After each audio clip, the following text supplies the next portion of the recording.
Hello students, this is Reena Kushwaha. आज मैं आप लोगों को मेमोरी ग्लैंड के बारे में पढ़ाऊंगी। मेमोरी ग्लैंड फीमेल में पाया जाने वाला स्ट्रक्चर होता है। ये पेयर्ड होता है और ये मैमल्स का कैरेक्टरिस्टिक फीचर्स होता है। सबसे इम्पॉर्टेंट बात ये है कि ये मॉडिफाइड स्वेट ग्लैंड होती है। ये स्वेट ग्लैंड का ही रूपांतरण होता है और ये पेक्टोरलिस मसल होता है, इसके ऊपर ये पाई जाती है।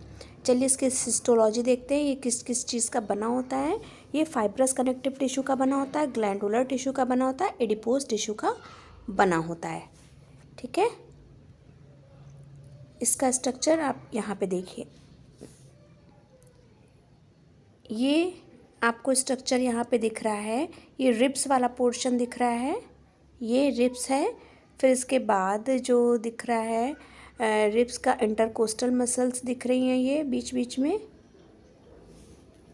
ये फाइब्रस कनेक्टिव टिश्यू का बना होता है।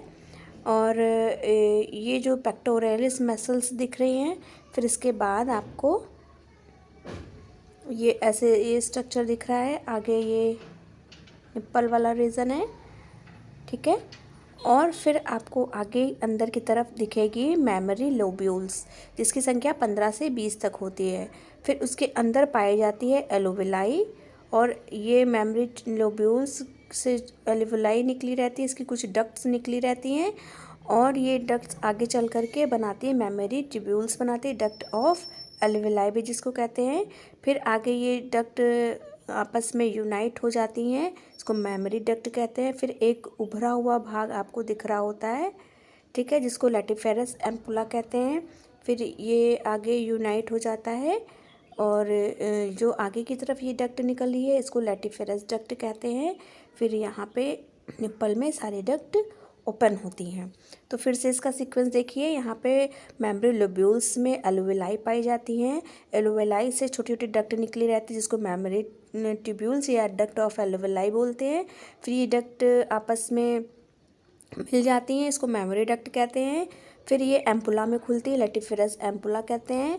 फिर लैटिफेरस एम्पुला से डक्ट निकली रहती है, जिसको लैटिफेरस डक्ट कहते हैं। फिर आकर के ये निप्पल वाले पोर्शन में आगे की तरफ खुलती है। यहाँ डार्क पिगमेंटेड एरिया होता है, ये जिसको एरियोला कहते हैं। हाईली सेंसिटिव होता है टू टच और हाईली पिगमेंटेड एरिया होता है, ठीक है। और ये कहाँ पे लाई करता है, कौन सी कहाँ पे ये लाई करता है, पेक्टोरलिस मसल्स पे ये लाई करता है, ठीक है। Fibrous connective tissue attaches breast to pectoralis muscles.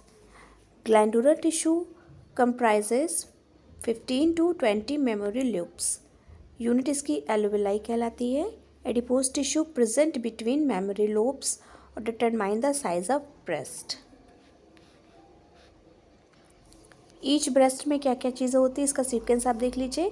15 से 20 मेमोरी लोब्यूल्स होती हैं, और फिर ये एलोविलाई, इसके अंदर एलोविलाई पाया जाता है। एलोविलाई मिलकर के मेमोरी ट्यूब्यूल्स बनाती हैं। मेमोरी ट्यूब्यूल्स यूनाइट करके मेमोरी डक्ट बनाती हैं। फिर लैटिफेरस एम्पुला में खुलता है, फिर एक डक्ट निकलता है जिसको लैटिफेरस डक्ट कहते हैं। फिर ये आगे निप्पल एरिया में ओपन होता है। Hormones act on mammary gland. Estrogen, progesterone, prolactin, oxytocin.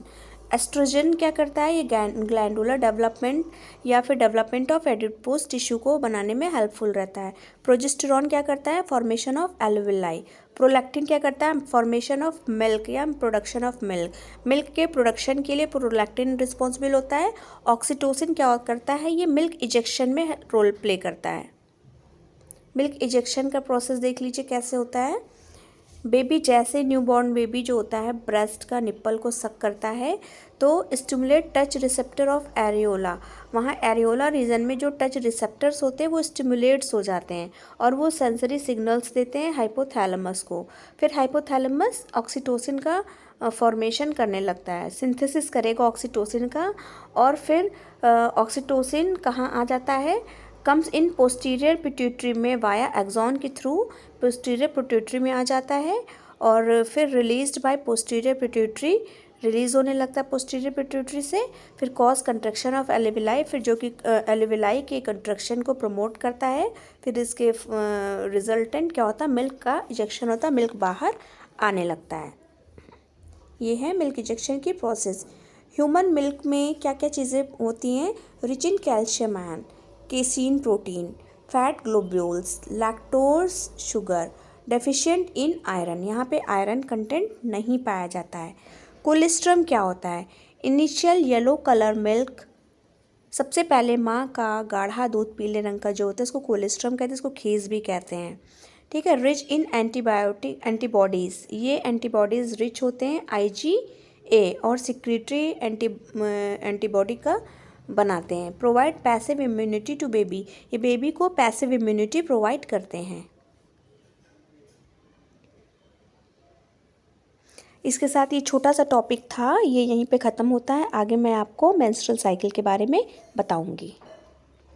Thank you students.